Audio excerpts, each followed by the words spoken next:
No niin, tervetuloa. Kello on 14, niin lähdetään liikkeelle. Niin tämänkertaisessa webinaarissa, jossa itse olen puhumassa, aiheena on SharePoint Online ja erityisesti sieltä sitten tämmöiset uudet communication sitet, jotka nyt ihan tässä hiljattain, olisiko ollut viikko puolitoista sitten, niin Microsoft ilmoitti, että nyt kaikilla on mahdollisuus laittaa tämmöisiä communication siteja pystyyn. Ja ne, jotka on ollut siellä että tavallaan aikaisemmin jo mukana tuossa tämmöisissä vähän niin kuin beta-testaajan roolissa, niin niitä on itse asiassa alettu ottaa käyttöön jo tuossa huhtikuun loppupuolella tänä vuonna, että mikään hirveän vanha tuote sinänsä ei ole kyseessä. Ja kaikki mitä siihen liittyy tuohon communication siteen on itse asiassa kooste isompaa kokonaisuutta, että oikeastaan se niin kuin lopullinen tavallaan käärepaperi kaikelle sille, mitä tässä nyt on sanotaan puolentoista vuoden aikana tapahtunut tuolla SharePoint Onlinein puolessa, niin tulee nyt tietyllä tavalla niputettua yhteen.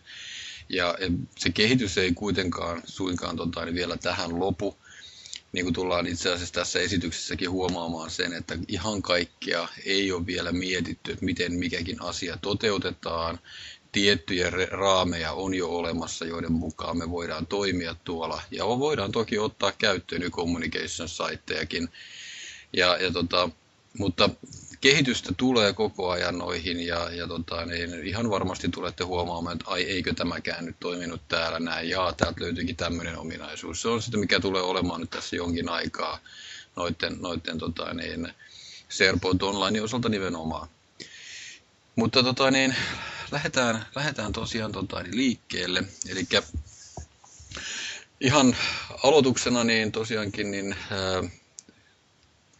oikeassa yläkulmassa on QR-koodina linkki suoraan palautelomakkeeseen, joka löytyy myöskin tuosta alapuolelta ja löytyy myöskin sieltä keskusteluikkunasta, että käykää täyttämässä, arvotaan leffalippuja 25 kertaa Avekki-leffalippuja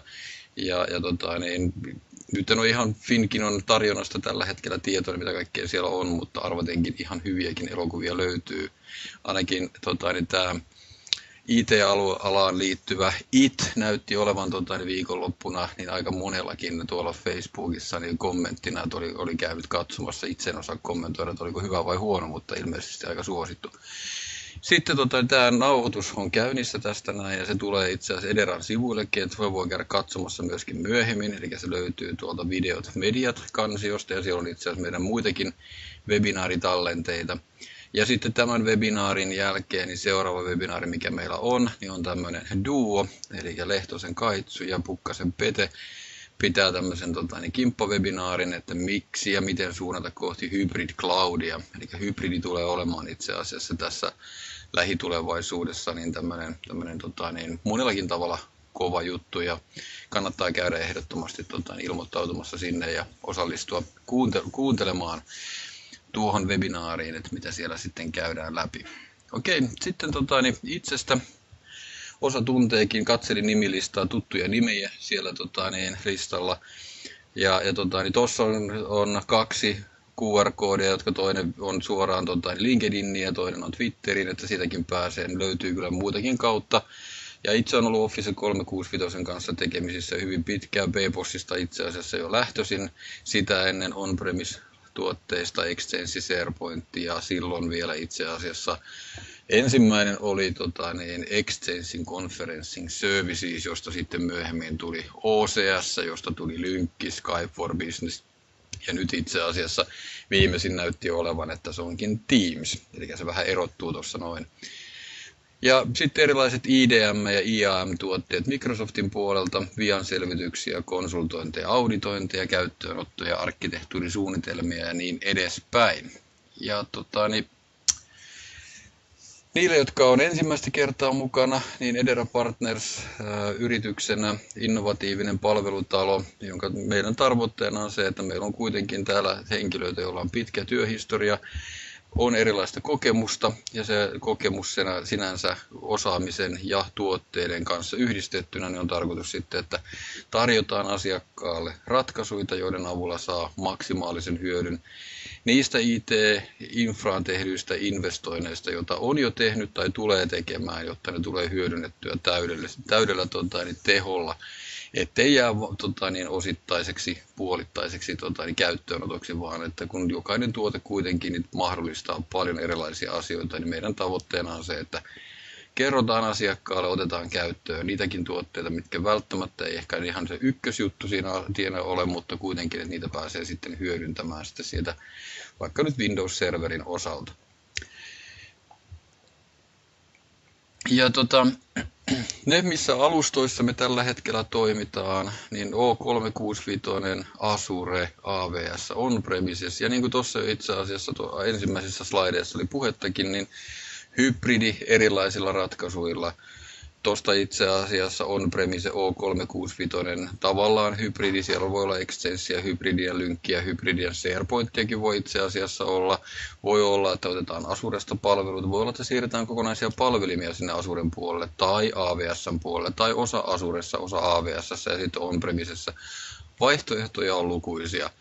Ja kaikki tällä hetkellä niin noi toimijat pyrkii siihen, että tämä hybridi olisi se mahdollisuus joko siirtää tai muuten hyödyntää myöskin muita alustoita sitten siinä, kun palveluita ruvetaan käyttämään. Että jokaiselle palvelulle, jokaiselle tuotteelle löytyy se paras mahdollinen vaihtoehto, mihin se kannattaa sijoittaa.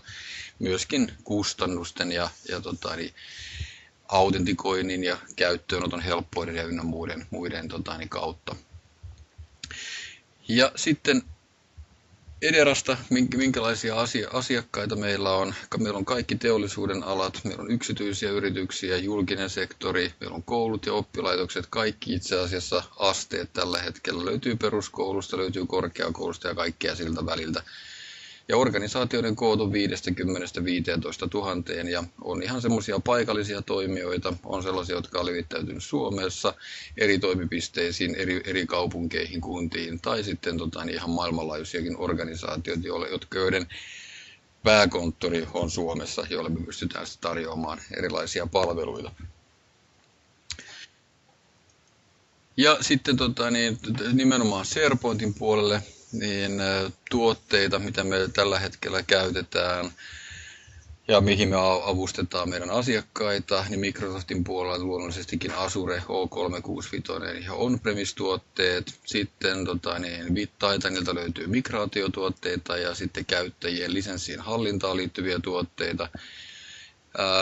Office 365 ja SharePoint on-premisessä niin aikaisemmin workflowt, infopathin lomakkeet, niin nyt kun tullaan tuossa kohta, kun mennään sinne communication-saitteen niin huomaamaan, että kaikki ei enää olekaan ihan mahdollista, niin sitten on mahdollisuus kuitenkin edelleen rakentaa työnkulkuja ja lomakkeita niin käyttäen sitten kolmansien osapuolien tuotteita, ja meillä se kolmansien osapuolen tuote on se, mihin ollaan otettu mukaan, ne on Nintexi. Sitten löytyy varmistuksiin liittyviä tuotteita, monitorointiin liittyviä tuotteita ja niin edespäin, kuorman tasaukseen, kiihdyttimiin, eli kiihdytetään verkkoyhteyksiä on-premisen ja Office 365 välillä, jotta saadaan kaikki palvelut toimimaan sieltä mahdollisimman nopeasti.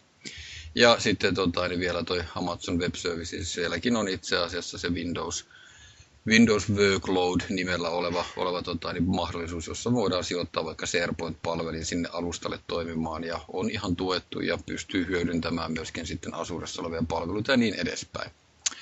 Mutta mennään itse asiassa sitten vielä muutama juttu ennen varsinaista asiaa tuossa noin, eli tapa millä me toteutetaan asiakkaalle erilaisia tämmöisiä käyttöönottoja ja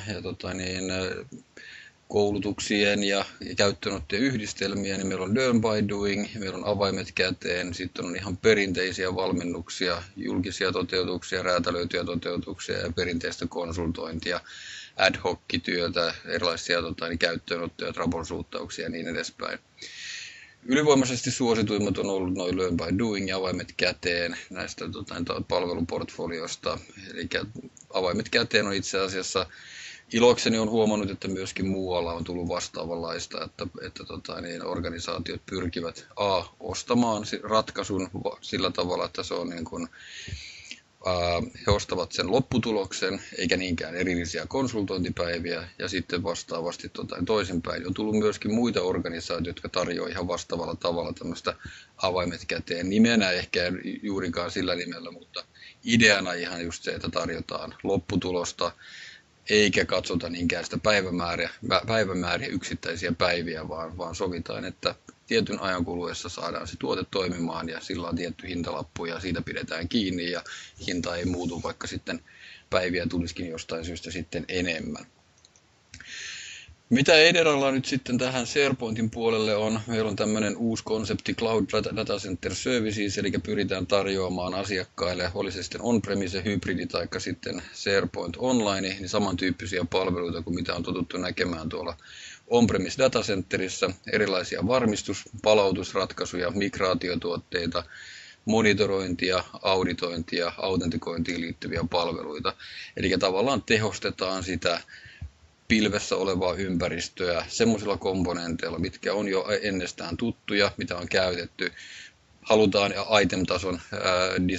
item-tason recovery jollekin tietylle dokumentille, niin pystytään toteuttamaan. Halutaan saada selville niin sanotusti tämmöinen 360 näkymä loppukäyttäjän näkökulmasta, miten palvelut toimii, ottaen huomioon verkkokapasiteetin, DNS:n kyselyt, kaikki mahdolliset, mitä siihen liittyy, niin saadaan raportteja ajettua niistä. Tuossa muutama esimerkki itse asiassa on SharePoint Online User Experience esimerkiksi, niin kertoo koko totuuden siitä saiteittain esimerkiksi, että miten tiettynä päivänä DNS-kyselyt on mennyt läpi, koska sillä on selkeä vaikutus siihen, että miten se käyttäjä sen SharePointinsa saa sieltä auki.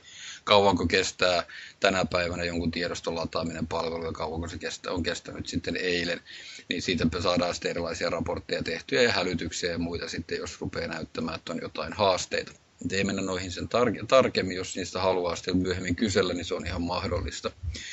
Ja varmistukset ja palautukset itse asiassa tänä päivänä, niin SharePoint tarjoaa meille kuitenkin sieltä erilaisia retentioaikoja, mutta entäs jos se dokumentti onkin mennyt se retentioajan ohitse, se pitäisi saada silti palautettua sieltä, niin löytyy erilaisia ratkaisuja, millä pystytään säilyttämään, varmistamaan joka yö dataa SharePointista, OneDrivesta ja palauttamaan sitten yksittäisiä dokumentteja SharePointin puolelle tai jopa käyttäjien OneDriveenkin puolelle.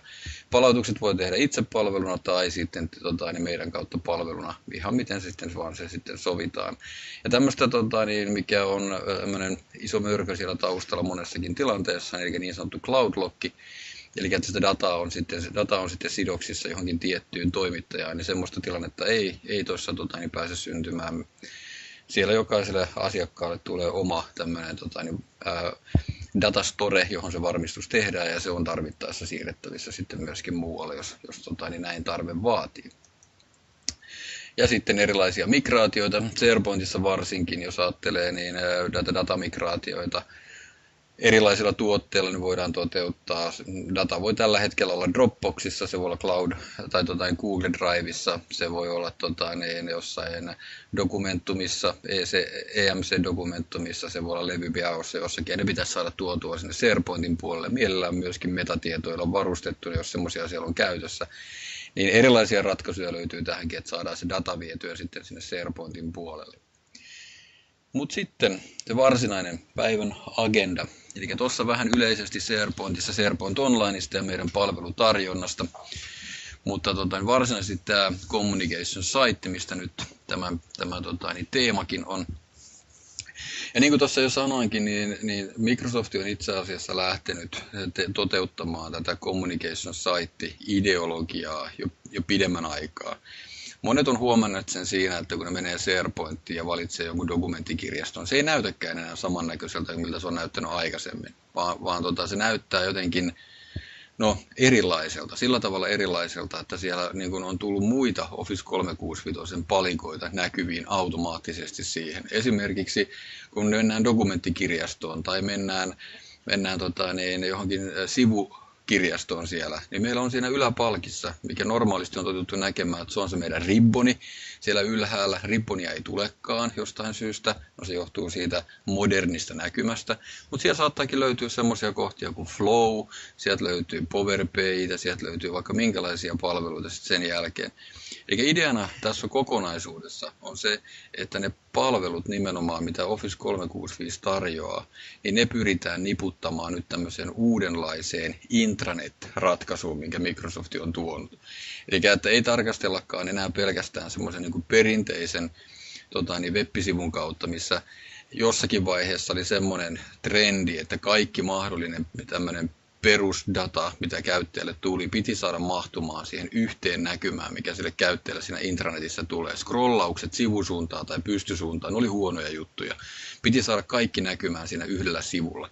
No siinä oli monta erilaista syytä. Siinä oli sen hetkinen tekniikka, siinä oli verkkokapasiteetti, siinä vaikutti niin monet asiat, että näin haluttiin tehdä.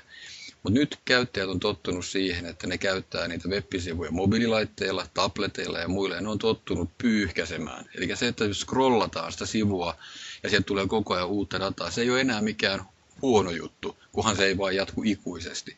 Mutta ideana siinä on se, että se scrollaaminen ei ole enää pahasta. Me voidaan scrollata, mutta se pitää sen sivun olla hyvän näköinen, se pitää toimia niin mobiililaitteissa kuin tableteissakin ihan yhtä lailla. Eli sen pitää olla tämmöinen dynaaminen. Se perinteinen SharePointin tiimisaitin sivu esimerkiksi, no, kyllä se näkyy mobiililaitteessa, mutta se näkyy erinäköisenä kuin mitä se näkyy siinä, kun sä katsot sitä PC-selaimella.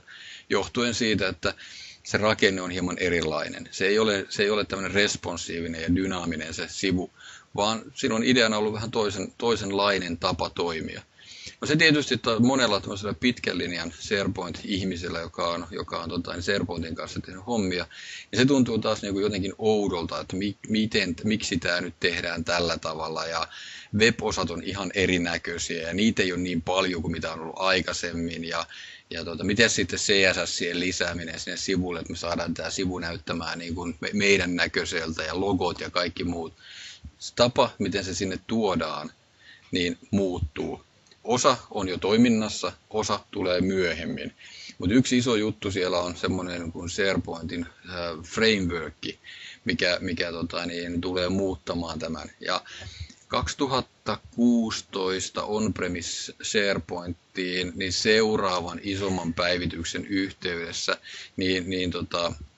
jos sitä ei ole vielä tehnyt, niin sinne tulee myöskin samantyyppisiä mahdollisuuksia. Eli siellä silloin yhdistetään, jos ajattelee online-puolta, yhdistetään Azurea, sen toimintoja, sen tarjoamia mahdollisuuksia siihen, miten me tuodaan joku yksittäinen web-osa esimerkiksi sinne uuteen moderniin sivuun. Ja sen pitää olla sillä tavalla sen web-osan muokattavissa ja sillä tavalla, että sä pystyt samaa web-osaa tarkastelemaan monen eri käyttöliittymän kautta ilman, että sun tarvitsee tehdä sinne montaa erilaista web-osaa riippuen siltä, millä sä sitä tarkastelua teet.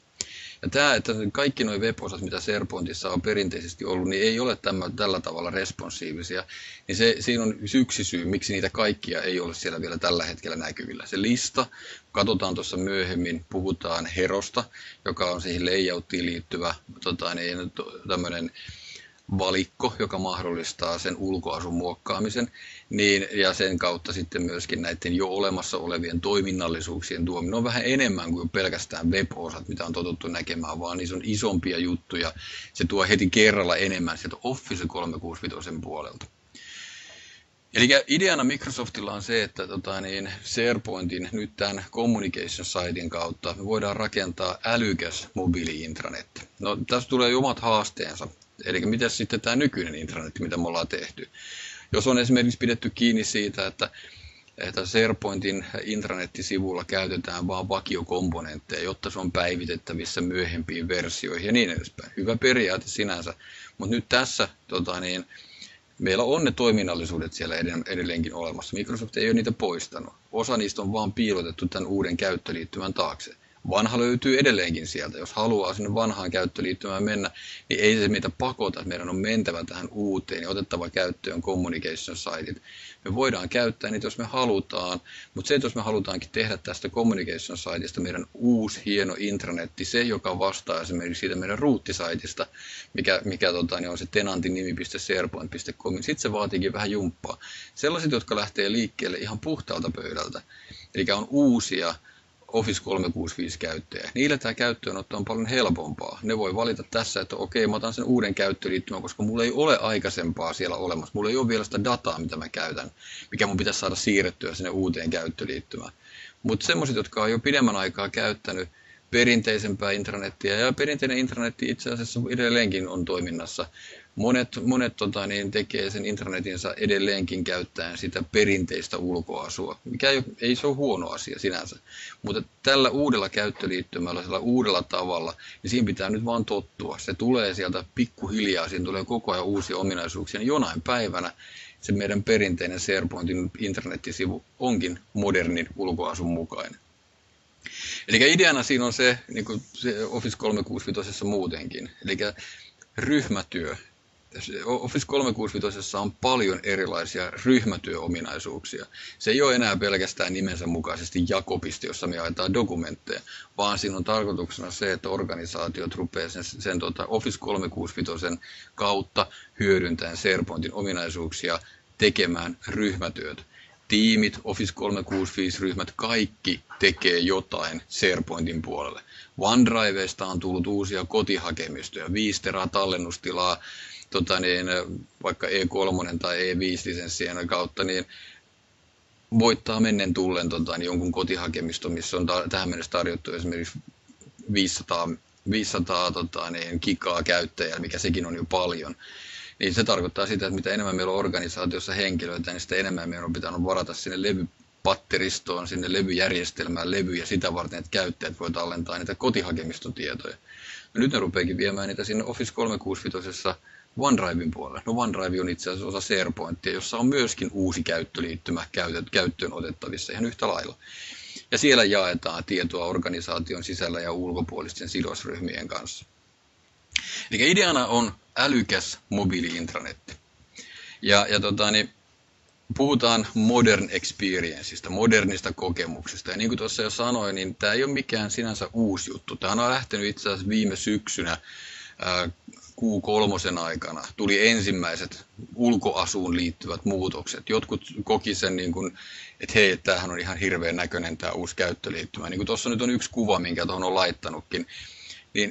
Siellä on synkronoi, sieltä tuli flow, sinne tuli lataa, sitten siellä on uusi, josta löytyy alasvetovalikko, jossa on tiettyjä toimenpiteitä. Voidaan tehdä uusia Word-dokumentteja tai sivuja tai muita.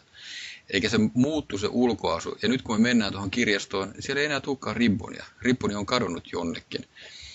Mutta jos sitten tuntuu siltä, että mä haluan edelleen päästä sinne dokumenttikirjaston asetuksiin samalla tavalla kuin mitä aikaisemminkin, niin sieltä löytyy vasemmasta alareunasta, niin löytyy palaa perinteiseen SharePointiin, jonka jälkeen sä voit edelleen tehdä niitä samoja asioita. Ja sitten sieltä löytyy sen jälkeen myöskin painike, missä lukee, että poistu perinteisestä käyttökokemuksesta, jolloin jälkeen sä saatkin sen ulkoasun taas sitten siihen uudenlaiseksi. Esimerkiksi jotkut metakenttien lisäämiset ja muut, niin monet tekee sen edelleen tällä hetkellä sillä tavalla, että tämmöiset, mihin on tottunut, mitä on tottunut tekemään, metakentät, niiden laittaminen, content typeen lisääminen ja muut, niin ne aika monesti niin mennään sinne perinteiseen SharePointin ulkoasuun ja tehdään sitä kautta, koska se on totuttu tekemään sitä sen avulla. Ja uudesta käyttöliittymästä ei välttämättä kaikkia toiminnallisuuksia löydy vielä. Se on, niin kuin tuossa jo sanoin, se on muokkautumassa. Sinne tulee koko ajan uusia ominaisuuksia. Jokaisessa, jos lähdetään ihan sieltä taustalta, mistä Microsoftikin lähti tätä uutta käyttöliittymää ottamaan käyttöön. Se lähti sieltä listoista ja kirjastoista ja niiden ulkoasuista. Webparty-sivut oli itse asiassa ensimmäiset, jotka kun lähti tekemään Webparty-sivua sinne, niin huomasikin, että hei, tämähän näyttää ihan erinäköiseltä. Täällä on joku viiva, jossa on plusmerkki ja missä se mun vanha sivu on, mikä oli tutumpi, mihin me pystyin upottamaan web-osia ja niin edespäin. Me voidaan edelleenkin ihan sieltä listoista lähtien alhaalta päin, ylöspäin, niin määrittää, halutaanko me käyttää tuota uutta käyttöliittymää vaiko ei. Eikä tuossa on nyt itse asiassa esimerkiksi otettu kirjaston asetuksista. Kirjaston asetukset on nyt erinäköinen, jos me menen sen uuden käyttöliittymän kautta. Siellä on paljon vähemmän toimintoja. Mutta siellä on yksi kohta, missä lukee, että haluatko käyttää uutta käyttöliittymää vaiko vanhaa käyttöliittymää. Haluatko sen, että ylläpitäjä päättää, kumpaa käytetään, vai haluatko pakottaa se jompaan kumpaan, perinteiseen tai uuteen käyttöliittymään. Ja kun me lähdetään niin sieltä alhaalta päin menemään, niin lista kirjastotaso on alin, missä me voidaan määrittää. Jokaisella listalla kirjastolla on itse asiassa, listojenkin syöttölomake niin on uudistunut, jos sen haluaa ottaa käyttöön. Se on vähän erinäköinen. Sanotaan, että se on harmaampi niin kuin aikaisemmin. Ja fontti on vaihtunut, se näyttää vähän erinäköiseltä. Kirjastoista löytyy ihan samalla tavalla samantyyppinen toiminnallisuus. Ja kun mennään ylöspäin siinä hierarkiassa, siinä loogisessa rakenteessa, niin sivustotasolla voidaan määrittää, että koko meidän sivusto käyttää sitä uutta käyttöliittymää. Mennään sivustokokoelmatasolle, niin voidaan sielläkin määrittää, että tämä sivustokokoelma ja kaikki sen sisällä olevat sivustot ja kirjastot listat tulee nyt käyttämään sitten pakotetusti tätä uutta käyttöliittymää, jos me niin halutaan. Tai me voidaan määrittää se jopa tenantissa, että kaikki sivustokokoelmat, mitä meillä siellä tenantissa on, nyt vaihdetaan siihen uuteen käyttöliittymään. Jos se sivu on toteutettu jo perinteisellä käyttöliittymällä, niin kuin monesti on, kun käytetään olemassa olevaa tenanttia, niin silloin se tarkoittaa sitä, että ei se sivu räjähdä mihinkään, se ei muutu mihinkään, se näyttää edelleen siltä perinteiseltä, mutta kun me luovetaan luomaan sinne jotain uutta, tehdään uusi webparttisivu tai jotain muuta, niin sitten meillä onkin vanhan näköinen käyttöliittymä, mutta se sivu näyttääkin, avaakin meille uuden näköisen wizardin, jonka kautta me ruvetaan tekemään sitä sivua sinne.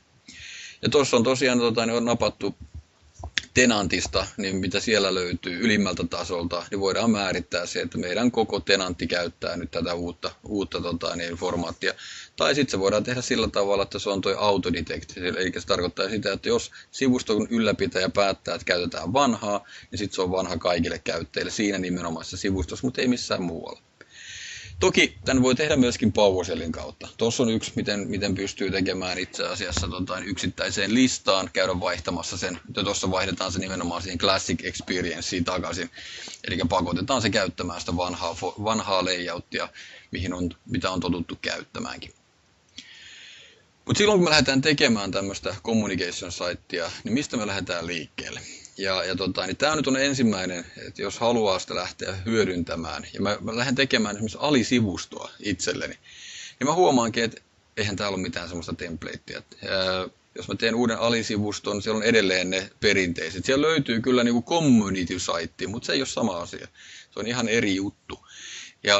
Täältä ei löydy mistään viestintäsivustoa tai communication sitea, vaan se tehdäänkin itse asiassa ihan eri kautta.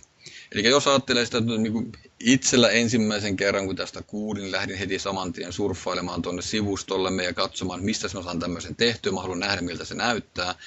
Ensimmäisen tuli, että onko tämä nyt sitten yksittäisen alisivuston vai sivustokokoelman template, mistä se tehdään, pitääkö olla, pääseekö mä tekemään sen sieltä sivuston asetusten kautta, pitääkö olla joku erillinen joku juttu siellä, ja jos mä sitten jostakin löydän sen, mikä template mun pitää valita. No ei mitään näistä, vaan se lähtee ihan eri paikasta liikkeelle. Teillä on siellä, kun käytätte Office 365, teillä on siellä itse asiassa olemassa Vohvelissa semmoinen kohta, missä lukee, että SharePoint. Ja kun te menette sinne SharePointin sivustolle tai sinne kyseiseen paikkaan, niin siellä näkyy itse asiassa ne sivustot, mitä te seuraatte, ne mistä te pidätte, mitä te olette viimeksi tehnyt, käsitellyt, niin näkyy siellä. Ja sitten sieltä löytyy itse asiassa siitä sen hakupainikkeen ja sitten kaikkien SharePoint-sivustojen vierestä sieltä yläkulmasta niin löytyy tämmöinen kohta, missä lukee, että luo sivusto.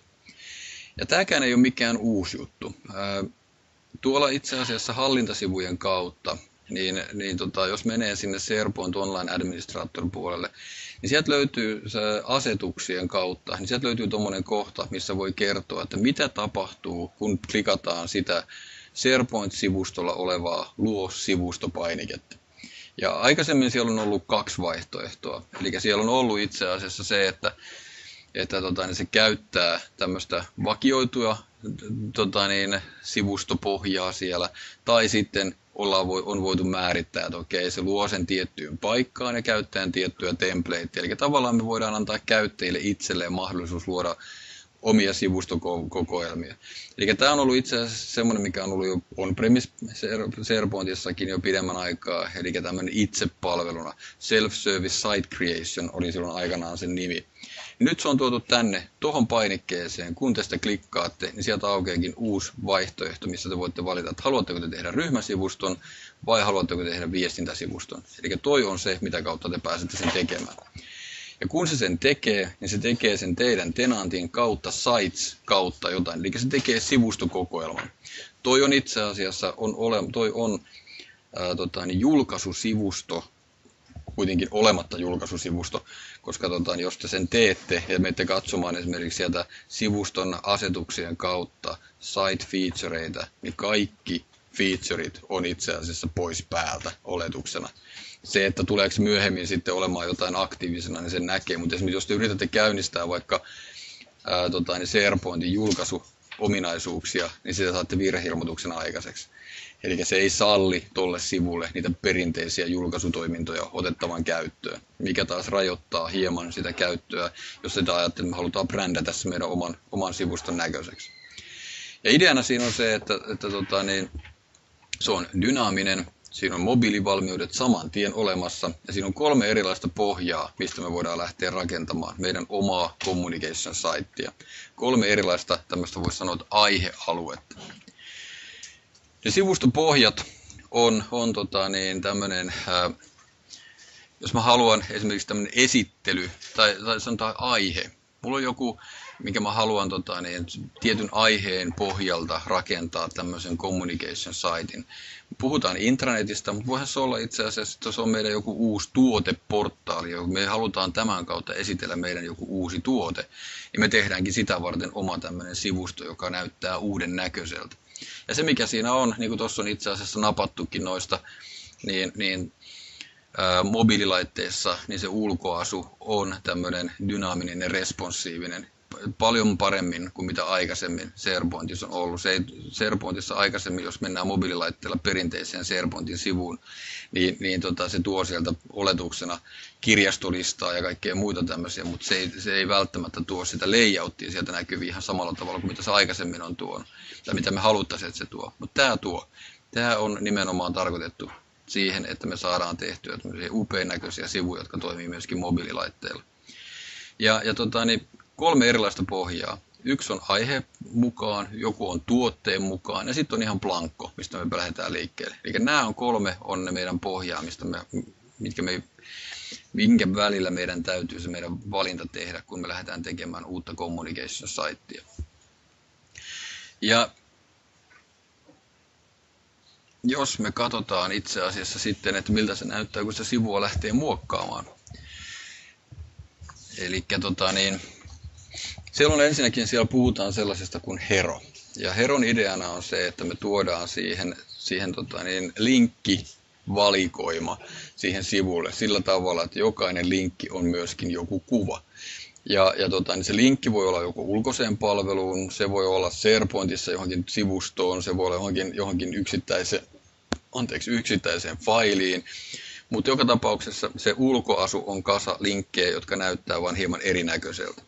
Sen lisäksi, niin kuin tuossa jo sanoinkin, niin kun te siirrytte siinä muokkaustilassa sitä sivua eteenpäin, niin sieltä tulee semmoisia tavallaan niin kuin jaksotusviivoja, jonka keskellä on plussa. Kun te painatte sitä plussaa, niin teille tulee pop-up ja valikko, josta te pääsette tekemään, mitä te haluatte tähän osaan sivua laittaa. Ja niin kuin sanoin tuossa, niin se, että me scrollataan tätä sivua alaspäin ja sieltä tulee uutta dataa, niin ei ole mikään huonompi juttu enää tänä päivänä, koska mobiililaitteella on se sivun scrollaaminen pystysuunnassa, niin käy niin helposti pyyhkäsemällä. Ja jollakin on kosketusnäyttöjä työkoneessa, niin se käy siinä ihan yhtä helposti kuin niitä sivuja scrollaillaan. Mutta niin kuin tuosta jo näkyy, niin noi niin sanotut web-osat, mitä me sinne tuodaan, niin ne on ihan erinäköisiä kuin mitä siinä perinteisessä sivusta. Tämä valikoima tulee laajenemaan. Se on nyt tällä hetkellä tämä, mikä sieltä löytyy. Ja itse asiassa mä voisin tuossa näyttää, niin vaihdan tuohon, mulla on tuossa itse asiassa sivu valmiina oottamassa. Hypätään sinne. Palataan tuohon slide-esitykseen sitten myöhemmin. Otetaan tuossa hetken aikaa ja mennään suoraan tänne meidän sivustollemme. Eli silloin kun me tehdään tämmöinen communication site, niin silloin se on koko ruudun kokoinen. Me päästään tekemään täällä ihan samalla tavalla, jos ajattelee julkaisuportaalia. Otetaan sivu muokkaustilaan, tehdään muutokset, tallennetaan se, jatketaan muutosten tekemistä, kunnes me julkaistaan se. Eli tämä on selkeästikin julkaisusivusto, mutta ne perinteiset julkaisuominaisuudet, mitä on totuttu näkemään, niin niitä tässä ei ole.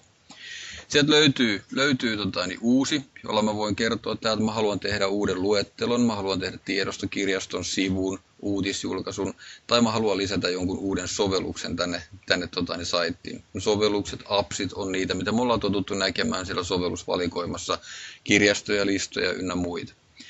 Mutta jos mä otan tämän sivun muokkaustilaan, katsotaan nyt tuosta toisesta näytöstä, että pysyy mukana. Niin sen jälkeen tämä sivun asetus muuttuukin sillä tavalla, että mulla on mahdollisuus laittaa muokata tätä ulkoasua siten, että täältä löytyy sitten alhaalta, niin löytyy tämä tosiaankin osan jakso viiva, ja sen kohdalla siinä lukeekin, että lisää verkko-osa. No nyt jos mä lisään täältä verkko-osaa, niin täältä löytyy kyllä kaikenlaisia, mutta ei niitä perinteisiä, mitä on totuttu näkemään. Content query webparttia ja content searchia ja muuta tämmöisiä, mitkä on normaalisti noissa intranettisivuissa niin hyvinkin käytössä olevia. Täällä on nyt nämä, mitä täällä on. Täällä on uutissyöte, mitä voidaan laittaa, erilaisia tapahtumia jostain kalenterista tuoda sinne. Voidaan tuoda tähän suoraan ryhmäkalenteri. Ja niin kuin näkyy, ideana on se, että me yhdistetään Office 365 ominaisuuksia, ei pelkästään SharePointin tarjoamia mahdollisuuksia. Eli täältä löytyy Power BI:tä, täältä löytyy Streamia, eli voidaan upottaa Streamista noita videoita. Ja niin kuin joskus itse asiassa webinaarissa oli puhettakin siitä, että Microsoftilla on tällä hetkellä siellä Vohvelissa 2 videopalvelua. Siellä on video ja siellä on striimi. Ja nyt jos me katsotaan tätä listaa, mikä tässä on, niin täällä ei itse asiassa videopalvelu on vielä itse asiassa mukana, mutta Microsoftin, ellei se on muuttunut, mutta sanotaan, että muutama kuukausi takaperin niiden tämmöinen ajatus oli siitä, että tämä videoportaali tulisi häviämään ja striimistä tulisi sen korvaa. Ja nyt ne on molemmat täällä tällä hetkellä mukana. Ne molemmat näkyy itse asiassa myöskin siellä Vohvelin puolella. Mutta sitten täällä on tämmöinen, missä lukee, että Hero. Ja tällä mä pystyn itse kertomaan sitten, että mä haluan tehdä tänne sisällön, jossa mä kerron sitten, että mä haluan tuoda tähän uusia linkkejä, kuvien kerran olevia linkkejä johonkin tiettyyn palveluun. Ei mitään painonappeja tai muita vastaavia upoteta siihen sivulle, vaan tuodaan suoraan kuva ja kuva toimii linkkinä johonkin tiettyyn palveluun. Ja jos mä haluan sitten kertoa, että miten mä haluan tämän Heron näyttävän niitä tietoja, mä voin valita sieltä, että okei, se voi olla esimerkiksi vaikka 3 ruutua, tai se voi olla pelkästään vaikka 2 ruutua, tai mä voin valita samalla tavalla, niin kuin tuossa etusivullakin on oletuksena, mä voinkin valita kerroksia. Mä voin laittaa täällä näin, että se on vaikka 4 kerrosta, jonka jälkeen tämä automaattisesti jatkuu alaspäin. Sinne tulee kuvaa, sinne tulee tekstiä ja saadaan sillä tavalla sitten tämä sivu muokattua samannäköiseksi niin kuin tuossa alkuosassa oli. Eikä siinä mielessä jos ajattelee, että mä saisin tämmöisen intranetin, mihin mä toisin sitä tietoa Office 365 valmiiksi, jotain tiettyjä toiminnallisuuksia, upottaisin tähän sivuille, niin tästähän saisi tehtyä tosi upean näköisen intranetin. Ne työryhmäsivustot, projektisivustot, muut, ne on edelleenkin siellä, niitä voidaan ihan hyvin käyttää, mutta jos mä haluaisin, että se mun etusivu näyttäisi täältä, ja silloin se olisi myöskin mobiililaitteelle helpommin käytettävissä oleva. Mutta niin kuin täällä näkyy, tämä pitää julkaista, jotta mä saan tämän asetukset täältä käyttöön. Ja sivu jatkuu alaspäin niin pitkälle, kun sitten tätä sivua oltaisiin sitten rakennettu ja muokattu ja tuotu sitten sinne niitä toimintoja, mitä mä haluan. Ja koko ruudun kokoisena hienoa. Tämä on se, mihin mä haluaisin sitten päästä. Mutta miten sitten nykyiset sivustot, mitä me käytetään? Palataan itse asiassa takaisin sinne slaideihin, hypätään tähän sitten hetken päästä takaisin. Otetaan täältä näin ja palataan tuohon meidän slaideihin, toivottavasti se ei nyt ole alusta taas. Katsotaan. No niinpä se alkoi alusta. Hypätään vähän pidemmälle tossa. Me oltiin tuolla jo jonkin matkaa menossa.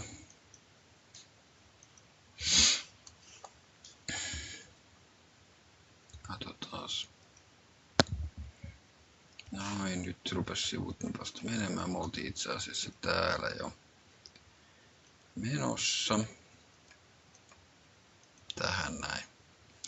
Miten mä saisin tämän sitten SharePointissa oletussivuksi? Eli jos mä haluaisin nyt, että sitten tämä meidän intranettimme, kun me mennään siihen meidän tenantin juurisivulle, niin miten me saataisiin tämä nyt sitten, että meillä olisikin tämän näköinen eikä se perinteinen siellä. Me ollaan ehkä valittu vaikka tiimisaitti sinne pohjaksi ja nyt mä haluaisinkin, että vaihdetaan se itse asiassa tämän näköisen. Se, mitä mä tulen tässä nyt kertomaan ja näyttämään, niin se saattaa ja se hyvinkin muuttunee tulevaisuudessa. Niin yksi mikä on iso juttu niin on se, että tämä sivurakennehan muuttuu tässä näin. Eli tämä on julkaisusivusto, jossa on omat kirjastonsa, ja jos se meidän nykyinen on vaikka tiimisivusto, niin me ollaan sinne rakennettu, tai kumppani on rakentanut, siellä on kirjastoja, siellä saattaa olla CSS, ja siellä on vaikka JavaScriptiäkin upotettuna sinne sivulle. Niin meidän täytyy miettiä, että miten me viedään se vanha data sitten sieltä nykyisestä roottisaidista nyt sitten tähän uuteen, koska nyt sitten sehän tarkoittaa käytännössä sitä, että meidän pitäisi vaihtaa se kokonaan toiseksi. Pelkästään se, että me otetaan tämä käyttöön, ei riitä, vaan mä haluaisin, että se, on niin kuin, se näyttääkin tältä ja toimii tämän näköiseltä. Ja ehkä sitten ne tiimisivustot ja muut sitten siellä myöhemmin, niin ne voi olla sillä vanhalla formaatilla ja vanhan SharePointin näköisiä. Niin kun mä teen uuden communication sitein, niin sen oletusurli tulee olemaan tenantti, SharePoint.com kautta sites kautta com-site, mikä te nyt sitten sinne määritättekään, ja minkä nimen te sillä silloin annatte. Ja se on julkaisusivusto, ja se on kokonainen sivustokokoelma. No siinä on ne ensimmäiset haasteet, mitkä tulee sinne. Miten me saadaan sitten tämä muka vaihdettua. Et jos mä menen nyt sinne SharePoint-välilehdelle ja klikkaan sitä plussaa, niin mä en voi pysty kertomaan, että vaihdakin tallennuspaikaksi se ruutti. Siellä on jo dataa olemassa, se ei voi korvata sitä. Jos mä sitten taas puolestaan ajattelin, että mä otan tästä pelkästään tämän layoutin. No miten mä sen otan sen layoutin, koska mä menen sinne SharePointin nykyiseen ruuttisivustoon ja rupean katsomaan mitä templateja siellä on, niin se ei edes tiedä tällaisesta templateista yhtään mitään. En mä pysty lennosta vaihtamaan sitä. Toivon mukaan tämä tulee muuttumaan niin tässä näin, kun tämä kehittyy, että nekin organisaatiot, jotka sitten oikeasti haluaa hyödyntää tätä, jotka on perinteisesti pidempään ollut siellä Office 365 puolella, saisivat vaihdettua sen sen SharePointin nykyisen sivuston uudenlaiseksi niin jollain tavalla. Yksi tapa, mikä toimi vielä hetki sitten, niin on itse asiassa seuraavanlainen. Eli mä navigoin sinne Save as Template-sivulle. Sehän ei itse asiassa noilla julkaisusivustoilla niin ole näkysällä, ellei siihen tee jotain toimenpiteitä esimerkiksi SharePoint Designerin kautta. Ja sitten sen jälkeenkään se ei tule sinne sivuston asetuksiin näkyviin, että tallenna templatea. Eli siellä ei lue enää tällä tavalla Save Site as Template, vaan mun pitää mennä tiettyyn ASPX-sivuun, joka käynnistää mulle sen, että mä pystyn sen sivuston ulkoasun tallentamaan tämmöiseksi sovellukseksi, jota mä voin ottaa käyttöön. Eli tuo kyseinen toiminnallisuus ei näy siellä valikossa oletuksena, vaan sinne pitää navigoida tuonne polkuun, jotta mä pääsen sen muutoksen tekemään. Tuossa Hive-kansiossa, tai puhutaan niin sanotusta Hive-kansiosta, niin siellä Layouts kautta 15, niin siellä on paljon erilaisia hyödyllisiä skriptejä.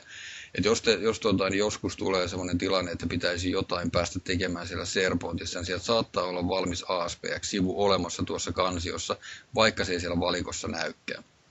No, tässä itse asiassa, silloin kun tätä ensimmäisen kerran testasin, tämä toimi hienosti. Ja mitä siellä nyt sitten tapahtuu? No siellä tapahtuu itse asiassa tällä hetkellä siten, että jos te menette tuonne communication siteen ja menette tuohon kyseiseen URLiin, niin sieltä tulee ensimmäisenä, että sinulla ei ole tämän sivun käyttöoikeuksia.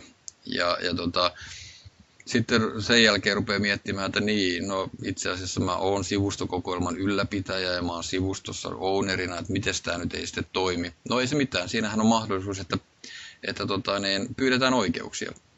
Ja sitten sen jälkeen, kun se viesti lähtee, se tulee sulle itsellesi. Ja kun sä menet ja hyväksyt sen, että annetaan oikeudet tälle käyttäjälle, eikä itse annat itsellesi oikeudet, niin siltikään sä et sinne sivuille enää pääse. Eli tämä on poistunut nyt tässä ihan hiljattain Microsoft on tehnyt sinne muutoksen, että tämä Save Template ei enää toimi siinä Communication Sitella. Mutta mä käyn tämän silti läpi, koska tässä on yksi miten tämä olisi saisi toimimaan.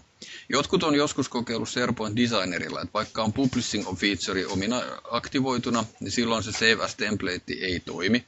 Mutta jos esimerkiksi SharePoint Designerilla menee siihen sivuun ja käy muokkaamassa, sieltä löytyy itse asiassa Options-kohdasta, kun te avaatte sen sivuston auki, niin sieltä löytyy tuommoinen kohta, missä lukee, että Save Site as Template Enabled, niin siinä lukee False. Muuttamalla sen Trueksi, niin toi kyseinen linkki toimii myöskin julkaisusivustoilla. Mutta kun te menette Designerilla niin tähän Communication Siteen, niin toi lista niin on itse asiassa huomattavan paljon lyhyempi. Tuossa näkee selkeästi, että se listalla tai sillä sivustolla on paljon attribuutteja, paljon mitä me päästäisiin muokkaamaan. Siinä on jopa toi scrollibaarikin tuossa reunassa ja mulla on puolessa välissä sitä, että niitä jatkuu sekä ylös että alaspäin. Mutta kun te menette Communication Siteen, niin siellä on 4 vaihtoehtoa, mistä mikään ei ole Save Site as Template. Eikä se on tosiaankin nyt blokattu ihan täälläkin tasolla, että siihen ei pääse kiinni. Mutta jos sen on joskus onnistunut tekemään, eli saanut sen otettua talteen, niin sitten on yksi mahdollisuus, mutta se on tuossa vaihtoehdossa 2. No sitten toinen tapa, miten te voitte sen tehdä, niin on se, että te menette vaihtamaan siinä teidän tenantissa se, että te käytätte sitä uutta käyttöliittymää. Se saattaa olla, että se näyttää siltä vanhalta edelleenkin, mutta te olette käynyt määrittämässä, niin kuin tuolla aluksi puhuttiin, niin se voitte määrittää kirjastoittain, listoittain, sivustoittain, sivustokokoelmittain, että te otatte ne uudet ominaisuudet käyttöön. Ja sen jälkeen, kun te lähdette tekemään uutta sivua, niin sieltä itse asiassa esimerkiksi tehdään vaikka webparttisivu, niin se webparttisivu näyttääkin ihan erinäköiseltä. Tosin sieltä ei lue valikosta, että tee uusi webpart-sivu, vaan se lukee ainoastaan, että plussasta, eli tee uusi, ja sitten sieltä löytyy, että sivu. Ja kun te avaatte sen, niin teille tulee tämmöinen uuden näköinen, niin kuin tuossa näkyy pikkukuvana tuossa vasemmassa reunassa, niin ton näköinen sivu sieltä. On ihan erinäköinen kuin aikaisemmin totuttu näkemään niitä ASPX-sivuja. Oli se sitten web-osasivu tai wiki-sivu, niin se näyttää ihan erinäköiseltä. Mutta kun te lähdette katsomaan, otatte sen editointitilaan, niin siellä on ihan yhtä laajalla se plussa, sieltä löytyy herot, sieltä löytyy kaikki muut. Te voitte rakentaa ton sivun sellaiseksi, kun te haluaisitte, että se teidän internetin etusivu näyttäisi. Ja se toimii myöskin niissä olemassa olevissa. Ja sitten kun te olette saanut sen tehtyä, muokattua, laitettua sinne yläpalkkiin, mitä te nyt ikinä haluattekaan, laittaa taustakuvaa ja laittaa sitten toiminnallisuuksia, tuoda vaikka siitä perinteisen, tai ei perinteisen, vaan Communication Sitein oletusnäkymän siihen, että siellä on tämmöisiä kerroksia useampia ja siellä on kivoja kuvia ja muita. Se sivu on myöskin responsiivinen noihin mobiililaitteisiin, mutta siinä on yksi huono puoli. Vasemmassa reunassa oleva pikapainikepalkki on näkyvissä. Eli jos te haluatte tuosta sitten tehdä teidän intranet-etusivun, te voitte mennä sinne kirjastoon.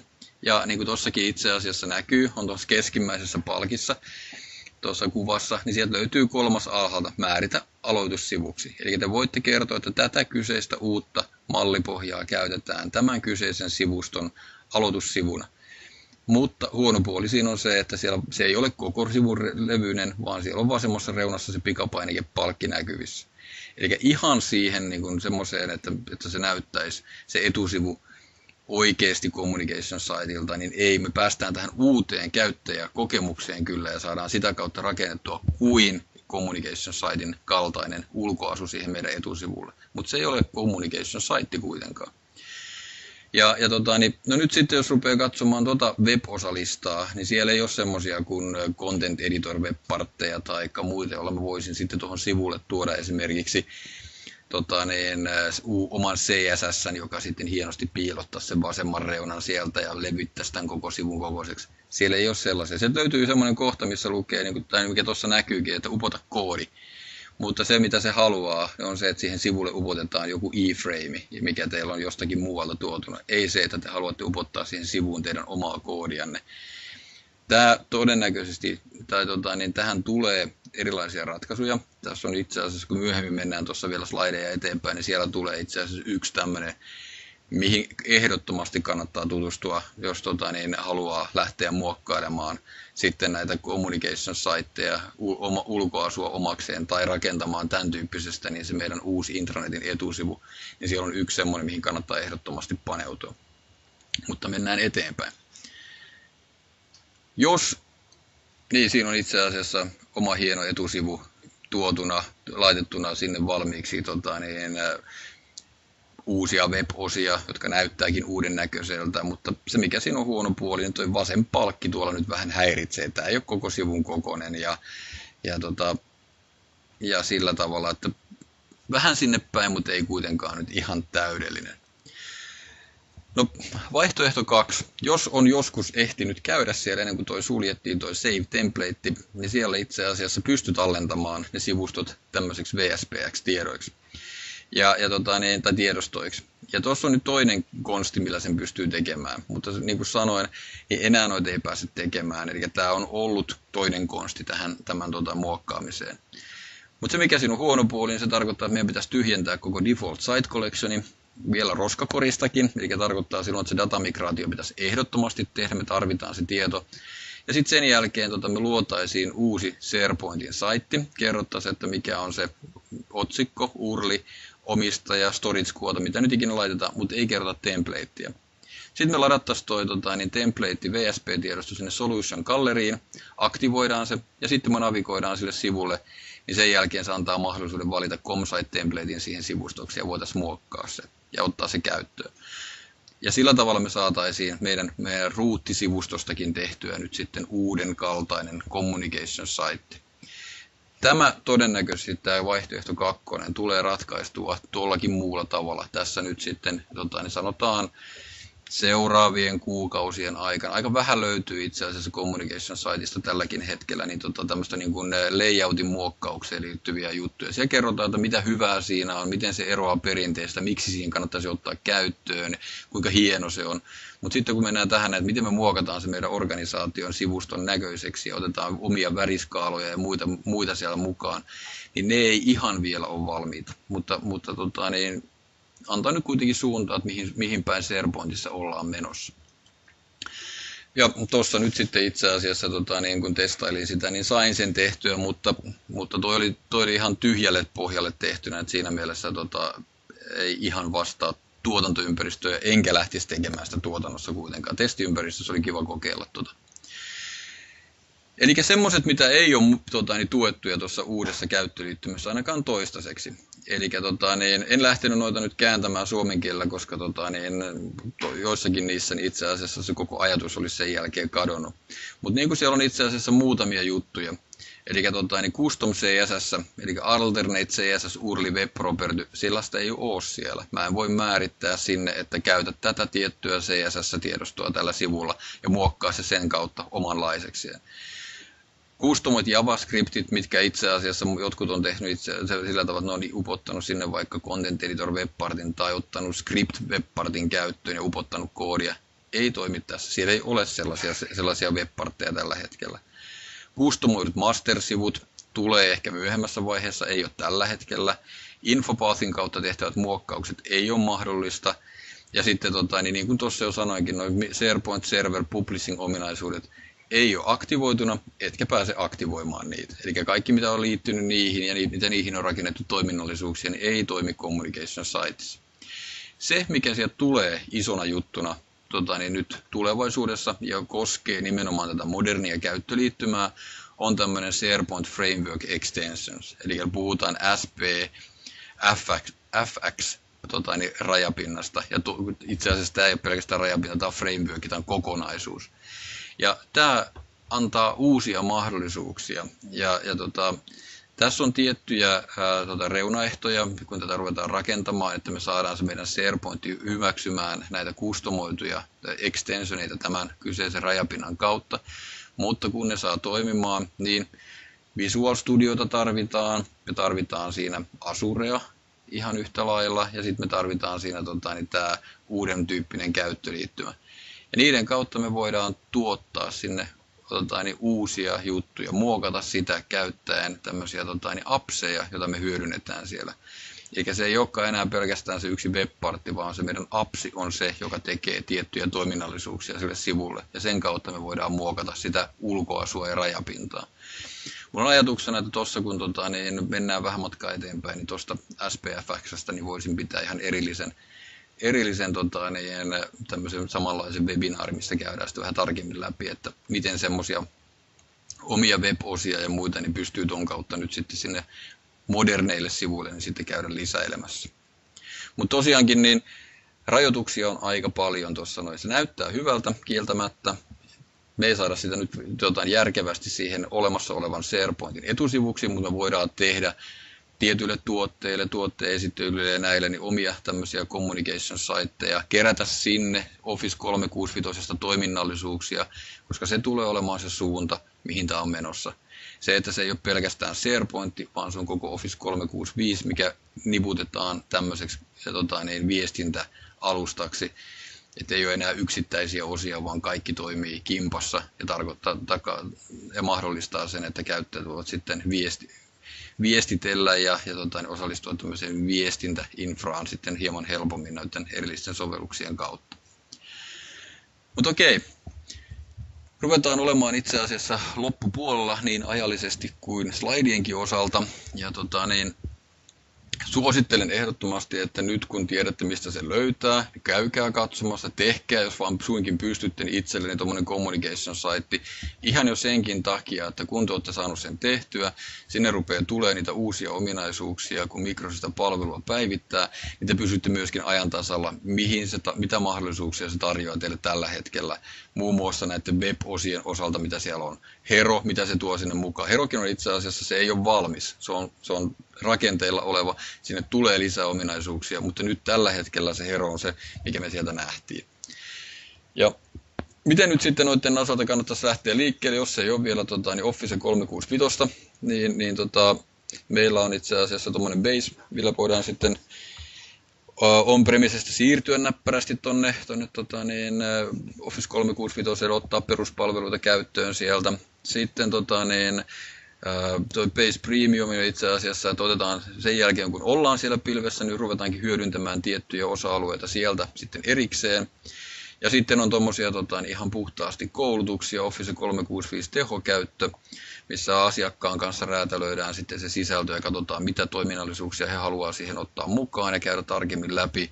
Esimerkiksi vaikka Power-tuotteita, Power-appsit, Power-Bayit ja Float yhtenä kokonaisuutena, joka itse asiassa tuossa modernissa käyttöliittymässä niin kirjastoissa niin on valmiiksi. Siellä yläpalkissa siellähän lukee Flow, jolla voi rakentaa työnkulkuja hieman helpommin yhdistelemällä OneDrivea ja vaikka Google Drivea ja muita. Siellä on rajapintoja moneen tuotteeseen. Tai sitten ruvetaankin katsomaan Office 365 vähän toiselta näkökantalta, eli viestintäominaisuuksien kautta. Miten SharePoint, miten Jammeri, miten Teamsit, miten ne kaikki niputtuu toisiinsa, sieltä vähän Skypeä mukaan ja niin edespäin. Eikä nekin, mitä me ollaan tehty, niin ne on nimenomaan ollut asiakaskohtaisia ja räätälöllä sisällöllä. Ihan sen takia, koska se on niin laaja kokonaisuus, niin sieltä on hyvä valita vain tiettyjä kohtia. Ja edelleenkin muistutuksena, mitä tuossa jo käytiin alussa läpi, niin käykää täyttämässä palautelomake. Jos puhelimessa on QR-koodilukija, niin sitä voitte napata sen suoraan tuosta ruudultakin ja käydä puhelimella täyttämässä sen tai mobiililaitteilla. Löytyy tuosta. Ja itse asiassa tämä esitys niin on myöskin, niin tulee tuonne meidän sivuille sitten ihan yhtä lailla kuin tämä tallennekin, niin sitten myöhemminkin tarkasteltavaksi. Sitten me ollaan lähdössä tai tuomaan näitä tämmöisiä ajatuksia niin lähemmäksi teitä. Eli meillä on tuommoinen ajatus siitä, että me tehdään tämmöinen roadshow noiden ryhmätyöominaisuuksien osalta ja tuossa on aikataulua esiteltynä, eli tullaan kertomaan sinne teille lähemmäksi, mihin kaikkea noita Office 365 ryhmätyöominaisuuksia päästään hyödyntämään. Ja tosiaan vielä muistutuksena toi seuraava webinaari muutaman viikon päästä. Siellä Lehtonen ja Pukkanen kertoo teille, että miten ja miksi kannattaa suunnata kohti hybridicloudia. Mutta me aletaan olemaan itse asiassa loppusuoralla. Huomaan, että aikakin rupeaa olemaan tässä jo täynnä. Eli niin käytettiin tehokkaasti koko aika hyödyksi ja vielä olisi ollut kiva demota vähän lisääkin, mutta meni nyt ihan noiden slaidien kautta. Elikkä, onko kysymyksiä? Niitä voi toki heitellä jälkeenkin päin mulle ja laittaa sähköpostilla tai Skypen kautta, miten haluaa. Mutta toivottavasti vähän nyt aukesi teille, että mistä communication-saiteista on kyse ja ottakaa ehdottomasti, suosittelen, että käytte ottamassa sen omassa ympäristössä käyttöön ja kokeilette, miltä se siellä näyttää ja mihin kaikkeen se taipuu ja mitä jää pois, jos joku tietty toiminnallisuus, mitä nyt on jo mielessä, niin pystyisikö sen toteuttamaan, niin käykää katsomassa, kokeilkaa. Kiitoksia.